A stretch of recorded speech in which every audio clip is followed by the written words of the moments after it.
Por favor, Marco, vamos sentar. Tudo bem? Quem é Marco Vituso? É engraçado que você vai... Outro dia eu fui numa palestra em São Paulo e você manda seu currículo, né? Eu mandei arquiteto, minha formação é básica, né? Acadêmica é arquiteto. Falei, não tem mais nada. Os caras que iam palestrar do meu lado, não, o cara é arquiteto, doutor, né? Pós-doc. O que já fala de você? Só arquiteto? Eu falei, só arquiteto.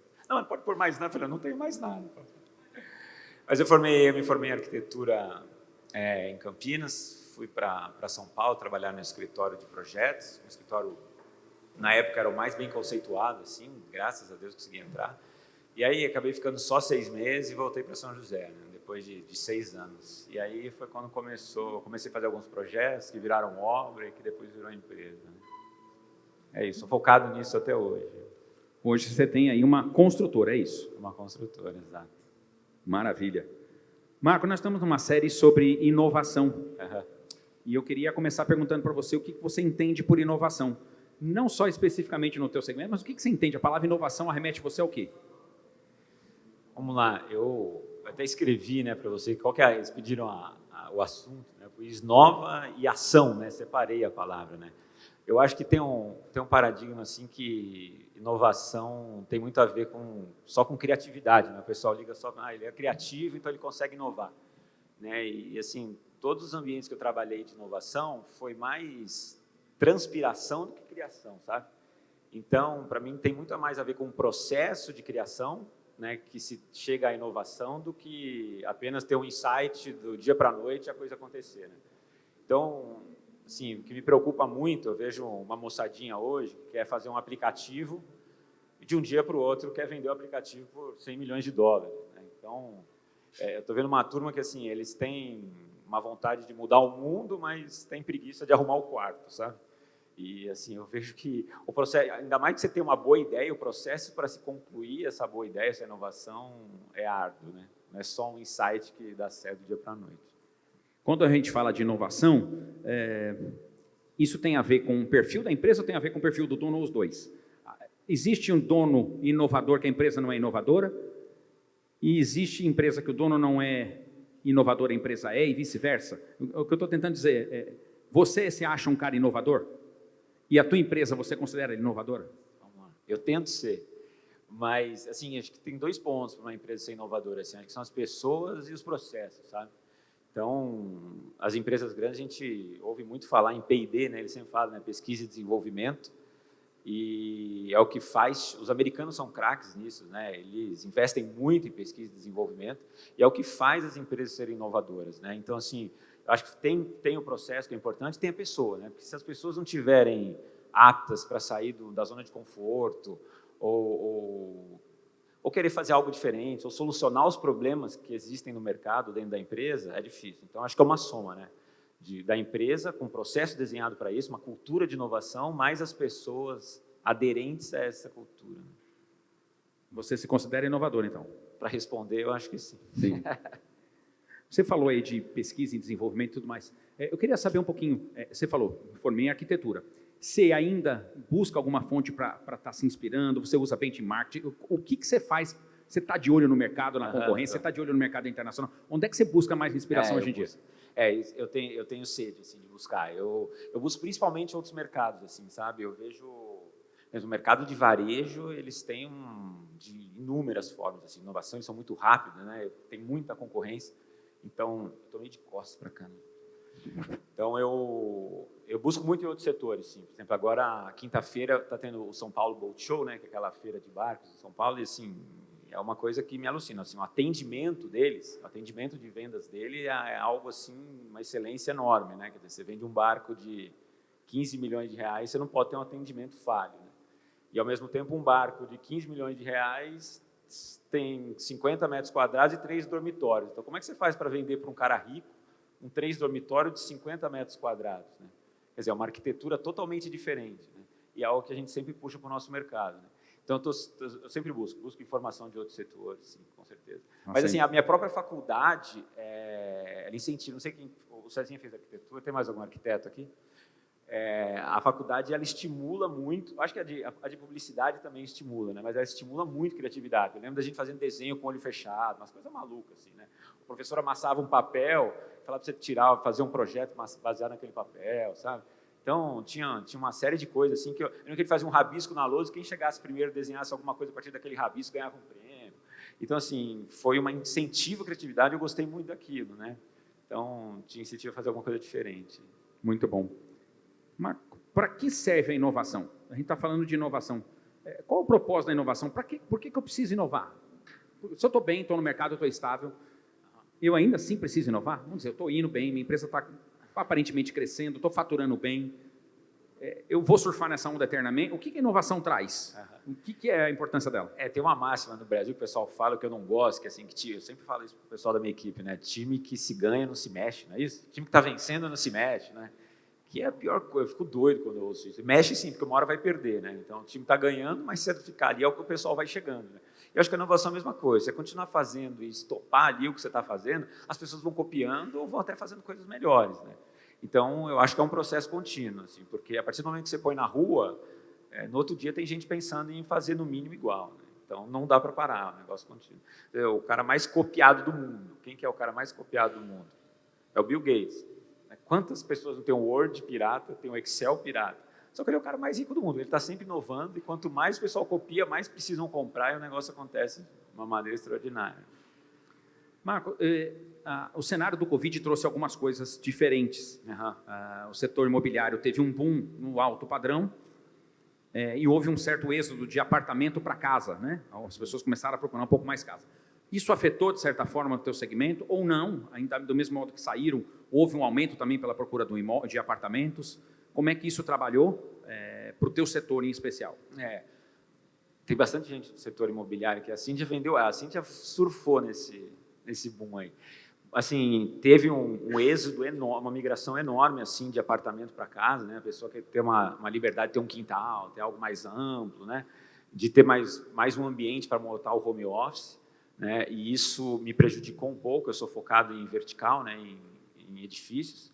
Então, a gente sentiu um pouco dessa falta, o mercado de loteamento, né, condomínio aberto, fechado, deu uma bombada, assim, nível Brasil, eu não sei exatamente como foi no exterior, mas o Brasil bombou demais inteiro, lotes, assim, subiram 100% em diversas cidades, né, o preço dobrou, e o que eu senti para o mercado de apartamentos é que, assim, do mesmo jeito que as pessoas resolveram ir para casa, muitas pessoas partiram para o home office e vão continuar em home office. Então, assim, o que aconteceu? Teve um êxodo também das capitais, né? O pessoal que mora nas capitais, assim, se a gente falar que 5% da população de São Paulo está saindo de São Paulo para morar no interior, 5% são 500 mil habitantes, é quase outra São José, né?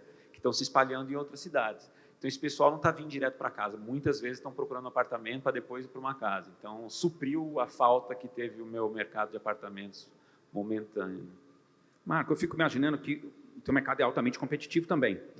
E aí surge um terreno, num determinado lugar, que é bom para um prédio. Como é que funciona isso? Há uma certa ética ou o negócio pagou, levou? Quem pagou mais, levou. Como é que funciona isso?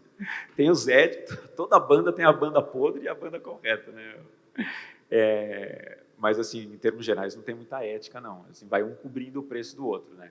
Então, por exemplo, onde eu sofri mais isso foi ali num terreno que a gente comprou, onde era a antiga Marinela, na 9 de julho, né? Foi um terreno que veio para mercado e eu também não fui o primeiro a chegar, eu fui o terceiro a ser apresentado, mas tinham 9 construtoras querendo o terreno e fazendo propostas diariamente, né? Então, o resultado disso, na verdade, é a inflação do produto, né? Então, o terreno que começou a X, no final foi fechado a X mais 30%, tem X mais 50%, né? E o proprietário fica ali numa zona de conforto esperando a melhor proposta, né? Eu não sei o quanto é antiético, mas acho que é uma briga de mercado que acontece naturalmente, assim. Bom, nós estamos ainda falando de inovação. O que você considera, o que é transformar uma empresa tradicional para uma empresa inovadora? O que é o pulo do gato? O que você acha que é realmente necessário para transformar essa empresa que tem uma cultura, sei lá, analógica e virar digital, ou uma empresa... O que é que você considera? O que é a marca para você de uma empresa que sai do seu modelo tradicional para ser uma empresa que tem a cultura de inovação? Voltando àquela pergunta, eu acho que é processo e pessoa. Assim.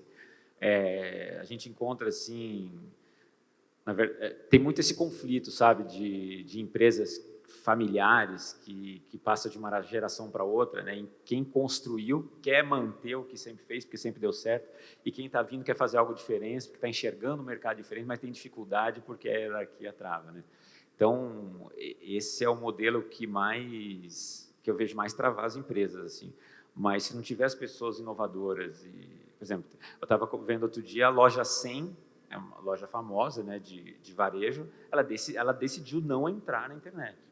Quer dizer, você vê uma Magazine Luiza que é praticamente internet, né? Os caras estão voando. O que aconteceu com a Magazine Luiza hoje não é uma empresa mais de varejo, é uma empresa de tecnologia e logística, né? E, né, eles pegam um produto que você aperta um botão e entregam na sua casa, né? E tem uma outra na outra ponta que não quer nem saber de internet, né? E agora, olha, você vê o gráfico o gráfico de crescimento, exatamente, o gráfico de evolução de valor, né, de valuation da empresa, de valor de empresa, assim, abre uma boca de jacaré, assim, né, a loja 100 está praticamente paralela e a Magazine Luiza, Via Varejo e várias outras aí, lojas americanas voando, né? Lojas americanas mesmo, né, desde a infância, aquelas lojinhas, né, dentro de shopping, no centro, tudo, e hoje é uma baita de uma marca na internet, né? Foi mudança de cultura, né, pessoa e processo mesmo. Muito bom. E a inovação só tem vantagens ou ela tem desvantagens? Como é que você enxerga isso? Porque eu posso errar numa inovação e trazer algum prejuízo gigantesco para a minha empresa, ou mesmo que eu acerte no primeiro momento, ela pode gerar uma certa desvantagem, ou não. Como é que você entende isso? Vamos lá.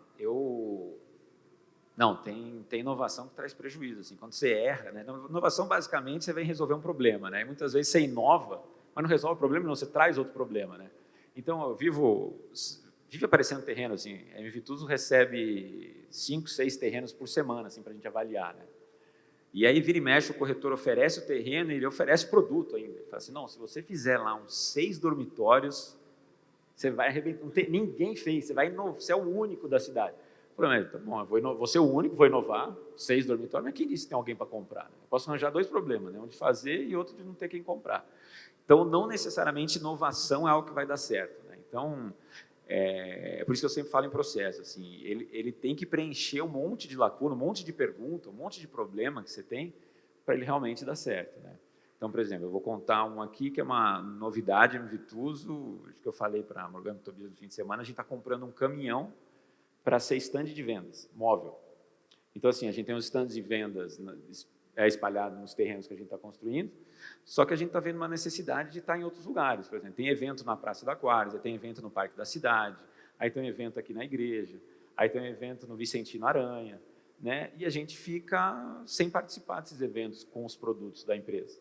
Então, por que não fazer um caminhão stand? Então, a gente pegou um caminhão, modificou o baú dele de vidro, como se fosse um aquário, a gente está chamando de aquário, e lá dentro vai ter um atendimento, vai ter um corretor lá dentro com todo o atendimento de um stand. Então, ele vai ter a televisão, vai ter todo o material do trabalho dele, vai ter ar-condicionado, vai ter tudo.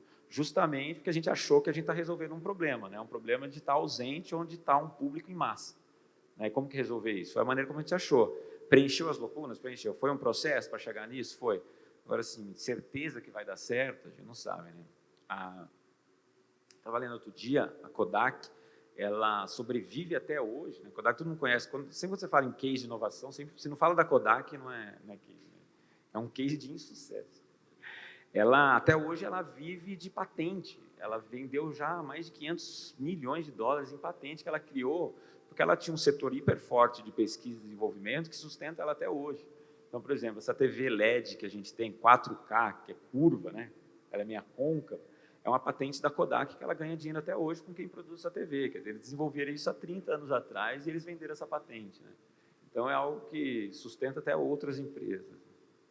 Respondi? Respondeu.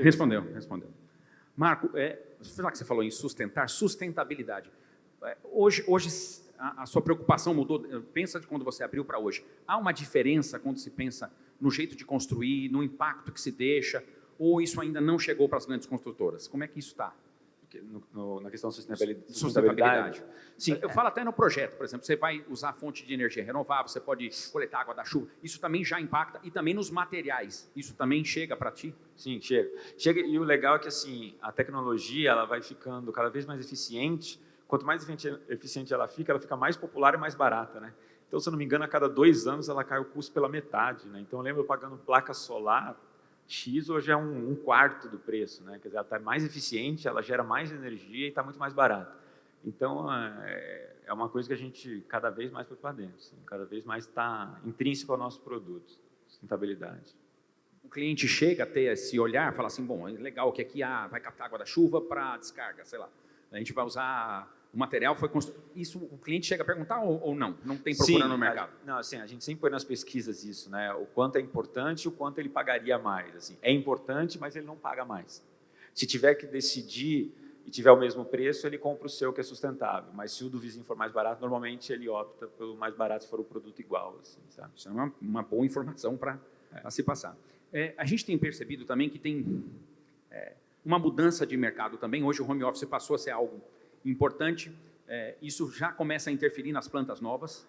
Quando a gente fala também a compra pela internet, eu moro num prédio relativamente novo ali no Aquários, e o prédio, quando construído, não se pensou em receber o produto do Mercado Livre. Estou citando aqui, fazendo um merchan para o Mercado Livre. Mas assim, o Mercado Livre é o forte no negócio. Cara, eles têm que botar numa salinha, já pegaram a sala do lado, desfizeram um lugar que tinha lá de jogos para poder caber, porque a demanda são 4 torres no Premiere lá. Então o negócio ficou mal adaptado. Já se pensa nesse espaço também? Sim. E também, estamos falando de carro elétrico, então daqui a pouco a gente vai ter que ter, como é que eu vou adaptar minha garagem para carregar meu carro? E o que mais vem por aí? Tá. Ô, Ivone, assim, o problema do mercado imobiliário é que é um ciclo muito longo, né? Da gente comprar um terreno, não vou falar nem da época de negociação, a gente compra o terreno, até entregar o empreendimento são 4 anos e meio. Então, assim, comprei o terreno, estou fazendo o conceito de um projeto, né? Como que eu vou saber como vai estar o mercado aqui 4 anos e meio? Então, é um desafio enorme, né?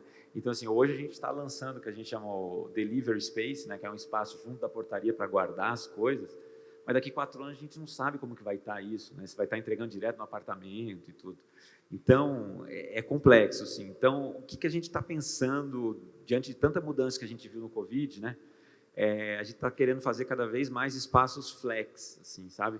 Em que tanto o morador quanto o condomínio possa fazer mudanças de acordo com o que ele for viver, porque você compra um imóvel, fica 10 anos, 15 anos, o imóvel dura 100 anos, entendeu? O que ele passa, né?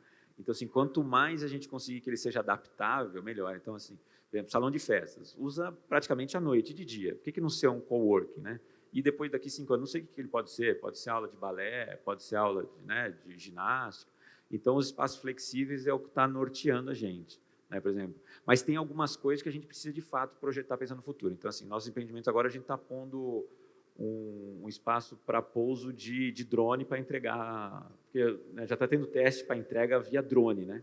Então, a gente já está como se fosse um heliponto, só que para drone, né? E em loteamentos, a gente está pensando em espaço, porque assim, a Embraer está desenvolvendo um drone para pessoas, né, individual. Então, a gente está pensando em mini helipontos mesmo para drone, né? Então, a gente tem que imaginar espaços desse tipo para daqui 4 anos você estar dentro do que o mercado está precisando, né? Muito bom. No meu prédio, o espaço que tinha embaixo, transformaram ele tinha um espaço lá, no meio da pandemia eles transformaram para tipo uma lan house no prédio lá embaixo, porque o pessoal não estava aguentando fazer home office em casa, porque é filho na cabeça, é aspirador passando, né, aquela coisa E o prédio, daqui a pouco, não cabia mais. Eu desci uma vez para trabalhar, tinha 4, 5, mas tinha que manter distanciamento, a gente falava, não, você não pode entrar, sobe de volta. Então começou a ficar, agora já está inútil. Agora que voltou o mercado, um pouco se abriu, você desce lá, não tem ninguém. Imagina, você readequa, agora já perdeu a utilidade. Então a velocidade das coisas... É muito rápido. É muito rápido, né? É uma coisa meio maluca mesmo de tentar acompanhar. Alguns exemplos de inovação que você já fez na sua empresa que você possa partilhar com a gente? Bom, a última é do caminhão. Assim, na verdade, a gente fica o tempo inteiro, eu fico mais, né, detectando os problemas que a gente tem, os gargalos que a gente tem na empresa, para tentar, com algum tipo de inovação, a gente fugir desse problema, né? O último, normalmente a gente fala mais de inovação com produto, né? Você fala, o que vocês inovaram, né? Então, a gente fica pensando em produto. Mas a gente pensa muito em processo, por exemplo. a gente demora, em média, 12 meses para aprovar um projeto, né? Enquanto isso está o terreno parado, IPTU, e equipe, tudo mais, 12 meses até 16 meses. Então, a gente agora fez um processo para a gente tentar aprovar em 8 meses, né? Então, reduzir aí 30%, 40% do tempo, né? Que, se der certo, é uma baita de inovação, né? Porque você ganha de velocidade, né? O ano passado, a gente também terminou um processo em que a gente estava construindo, em média, 240 apartamentos, estava construindo em 32 meses, a gente está construindo agora em 25. Né? Então, caiu 7 meses. É assim, é um monstro de diferença, né? Você faz a obra. Com impacto financeiro ou não? Gera, assim, não entendi. Com impacto financeiro, essa redução de tempo, teve um impacto, aumentou teu custo para produzir em 7 meses menor? Não, ou ele até diminuiu? Não, assim, você com certeza você investe em mais algumas coisas, né? Industrialização, né? Equipamento, mas o custo fixo que você tem para manter uma obra se diminui tanto que compensa, né? E o mais importante é que você tem o resultado final do empreendimento, onde vem o lucro da incorporadora, ele vem muito mais rápido, né? Então, compensa muito. Mas, assim, é um festival de inovação para você conseguir reduzir um tempo de obra, né? Você fala, para construir um prédio hoje são 3.000 itens que você compra, né? Então, como comprar e ter uma logística e entregar e ter isso muito mais rápido, né? Como fazer com menos pessoa construir mais rápido. Então, assim, né, foi um desafio enorme, mas, assim, estamos conseguindo. Já tem obras adiantadas já nesse sentido, sabe? Então, a gente tem focado muito em inovação de processo, sabe? Lógico que precisa do produto, porque o cliente não vê muito isso, né? Você entregou a obra mais rápido, mas o que eu ganhei com isso, né? Então, a gente está sempre em produto, sim. Acho que as últimas inovações que a gente teve em produto foi um empreendimento chamado Soul, ali no parque, e foi bem na época do Covid, a gente estava lançando, e a gente lançou um conceito chamado de untouch, né? Não toque, né? Porque estava aquela época que você não podia tocar em nada, né? Se você tocava em alguma coisa, tinha que passar álcool gel, né? Então, a gente queria que o cara chegasse no prédio e entrasse no apartamento dele sem tocar em nada, né? Então, a gente fez com que ele chamasse o elevador através do aplicativo, ele não toque na botoeira do elevador, ele chega na casa dele, consegue entrar na casa sem apertar nada, né, através do aplicativo também. Então, até entrar na garagem dele, não precisa pegar o controle, né, tem um sensor de sem parar que ele entra na garagem sem apertar o botão. Então, ele chega do carro dele até dentro do apartamento sem tocar em nada. Então, foi alguma coisa que a gente inovou nesse sentido aí. Então, assim, vai gerando necessidade, vai surgindo problema e a gente fica vacinando os problemas. Muito bom. Marco, eu vou abrir para algumas perguntas aqui para o público. E gostaria que alguém, sem ninguém perguntar, você sabe que eu pergunto, que eu tenho bastante coisa ainda para perguntar, mas vou abrir para vocês. Alguém gostaria de fazer alguma pergunta? Dê um sinal com a sua mão. Eu gostaria de perguntar alguma coisa para o Marco. Aqui, Sandro, mais alguém? Começar ali, depois eu venho aqui. Mais alguém? Aqui e ali. E aqui, tá bom, 3. Cezinha vai perguntar, Cezinha? Você sabe, né, Vituso, o que vem por aí, né? Você sabe, né? Eu não vou responder as do César. Oi, Vituso, prazer. Tudo bem? A minha dúvida é como que você lida com a questão da mão de obra, né? Porque é um fator crucial. Eu não digo por conta da formação, mas a mão de obra operacional. Como é que é lidar com os, entre aspas, né, os peões, né? Porque você tem aquela situação situações socioeconômicas, famílias estruturadas, assim, o que a gente ouve nesse mundo da construção é que é muito difícil lidar com o pedreiro, o auxiliar. Como é que é para você lidar com os gargalos que a gente tem nessa mão de obra? Você tem alguma fórmula diferente? Como é que mantém essa equipe motivada, produzindo? Eu tenho. A gente desistiu disso. O que a gente fez? A gente começou como incorporador e construtor, aí depois a gente fez um mix, né, tendo uma empreiteira, e agora a gente saiu total, a gente contrata uma construtora para fazer, né?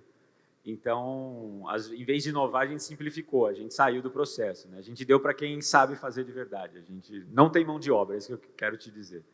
Então, não consigo te ajudar nesse sentido, entendeu?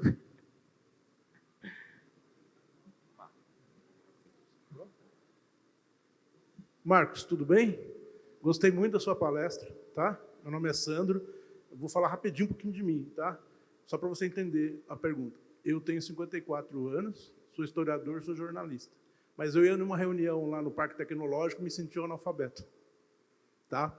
E eu tenho mídias sociais. Então, eu tenho uma empresa de palestra, minha empresa trabalha em 5 áreas. No terceiro setor, palestra, treinamentos. e que me fez sobreviver. Se eu tivesse só palestra e treinamentos, eu não tinha ganhado nada ano passado. E eu contratei os alunos do ITA para fazer a minha startup em 2019. Só que daí, para eu conseguir acompanhar aquilo, eu coloquei 2 sócios, 2 engenheiros da Embraer, um com 25 anos e um com 32, tá certo? Para que eles traduzissem para mim todo o processo. Porque eu não quero vender a empresa, eu quero que ela continue e eu quero ficar à frente dela. A minha pergunta, você falou muito de inovação e de uma forma que eu acredito, porque todo mundo que acha que é inovação, você vai em palestra, que tem empresário, que eles não estão entendendo nada da palestra. Mas, por quê? Todo mundo acha que a inovação é só a tecnologia do digital, e não é. Então, você falou várias coisas, inclusive essa do caminhão, eu concordo com você. Mas a minha pergunta, eu não sei quantos anos você tem, você deve ter... Tá, parece mais novo. Mas acontece o seguinte, você está trazendo com você os mais novos na sua equipe de gestão, de CEO, você está trazendo essas pessoas, está se preocupando com isso? Sim, estou. Ó, a média, outro dia a gente fez a média da empresa, 33 anos. Eu tenho 39. Deve ter umas 3 pessoas mais velhas que eu, 3 ou 4, o resto é tudo mais novo. Então, 80%, 90% é mais novo que eu. Vários da minha idade, 37, 38, e tem uma moçadinha, 25, 26. Mas com a cabeça boa, disciplinado, que entrega resultado, formação de primeira linha. Mas a média da empresa é de 32, 33 anos, é isso mesmo. Não. Marco, vem aqui a pergunta do Cezinha. Tem certeza? A primeira parte da pergunta eu não vou fazer, depois eu te mando no off. Cezinha, o que é isso aqui, Cezinha? Né? Mas a sua engenharia faz análise crítica pós-execução? Ou seja, você analisa o produto depois de construído para melhorar o próximo? Se sim, as inovações aparecem nessa análise crítica? Uhum. A gente faz pesquisa pós-ocupação, é isso, né, você perguntou? A gente faz pesquisa pós-ocupação para saber de fato se o que a gente projetou lá atrás está funcionando, né? Porque, vamos fazer sei lá, espaço observatório na caixa d'água para o cara ficar vendo a lua, né? Aí uma baita, uma inovação, e quando você vai ver, o cara está habitando, nunca ninguém usou. O cara até na hora de comprar, ele se empolgou, nossa, tem um espaço observatório, tem um telescópio para ficar vendo a lua de madrugada. Ele acha o máximo, mas não usa, e a gente acaba meio que tirando isso depois, sabe? Então a gente faz, sim, pesquisa. Normalmente a pesquisa vem muito mais do que o produto da área comum, vem sobre apartamentos. Eu queria que a porta abrisse para a direita, não para a esquerda. Eu queria que tivesse mais desnível da cozinha. Eu queria que a minha varanda fosse nivelada com a sala para ser uma coisa só, né? A gente capta mais detalhes do apartamento, né? Porque o lazer, no fim, pessoal, a gente percebe que não tem tanto uso, né? Mas a gente faz sim. E aí a gente alimenta um negócio que a gente aprendeu na Embraer. Só um passo atrás aqui. O setor da aviação é o que mais sabe trabalhar com lições aprendidas, né? Então, assim, cai um avião, eles têm que entender exatamente tudo o que aconteceu para consertar, para não acontecer de novo, né? Porque envolve vidas. Então, a gente foi para dentro da Embraer entender como é que funciona esse processo de lições aprendidas, e a gente fez um aplicativo de lições aprendidas. Então, tudo que a gente aprende de certo e de errado, a gente cadastra dentro desse aplicativo para a gente continuar fazendo ou parar de fazer. Hoje a gente tem mais de 1000 lições aprendidas nesse aplicativo da empresa. Então, essa pesquisa pós-ocupação, a gente alimenta lições aprendidas para mudar o processo. O problema é que já tem um monte de projeto andando, a gente no meio dos projetos começa a mudar as coisas. Corta ele. Não. Boa noite, meu nome é Mayara. Eu gostaria de saber as medidas que a empresa do senhor toma para a preservação do meio ambiente e da vegetação nativa local. Vamos lá. Eu vejo mais loteadoras, né, tendo essa preocupação, porque eles pegam áreas maiores, tem desmatamento e tudo, e acabam tendo que fazer uma compensação ambiental, né? A gente raramente pega terrenos que têm algum tipo de vegetação arbórea, né? Então, normalmente os terrenos tem mato, alguma coisa assim que a gente consegue cortar. Quando exige que a gente tem que fazer um deslocamento de alguma árvore ou de uma planta com um porte maior, a gente faz uma compensação ambiental. Eu não sei exatamente qual que é a proporção, mas eu sei que a gente já teve que transportar a árvore e aí teve que replantar as margens da bacia da região, não sei quantas mudas e tudo. Mas, normalmente, quando tem exigência, a gente faz, e é com plantio e conservação por 24 meses, né, que eles pedem. Marco, tem mais duas aqui, tá bom? Para antes da gente encerrar, tem mais duas aqui. Vou passar aqui, peraí. Você quer me falar?